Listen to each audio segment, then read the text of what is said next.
येत्या 48 तासात मुसळधार पावसाची शक्यता। काही ठिकाणी गारपीट, शेतकऱ्यांची चिंता वाढली। तर शेतकरी मित्रांनो, येत्या 48 तासात राज्यात पावसाची शक्यता वर्तवण्यात आलेली आहे। तर तसेच काही ठिकाणी गारपीट होण्याची शक्यता हवामान खात्याने वर्तवण्यात आलेली आहे। तर शेतकरी मित्रांनो, आपण ही संपूर्ण माहिती जाणून घेऊया। तत्पूर्वी आपल्या चॅनलवर नवीन असाल तर चॅनलला सबस्क्राईब करून। शेतकरी मित्रांनो, सध्या राज्यात तसेच उत्तर भारतातील दिल्ली प्रदेश, उत्तर प्रदेश आणि उत्तर राज्यातील थंडीचा जोर वाढलेला आहे। या दरम्यान भारतीय हवामान खात्याने अनेक राज्यांमध्ये मुसळधार पावसाचा इशारा देण्यात आलेला आहे।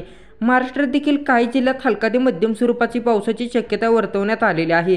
हवामान विभागाने जारी केलेल्या अंदाजानुसार तमिळनाडूमध्ये 15 ते 17 डिसेंबर, केरळ आणि माहेमध्ये 16 ते 18 डिसेंबर, तर लक्षद्वीपमध्ये 16 आणि 18 डिसेंबर दरम्यान हलका ते मध्यम पाऊस पडू शकतो। तर काही ठिकाणी वादळी वाऱ्यासह गारपिटीचा अंदाज वर्तवण्यात आलेला आहे।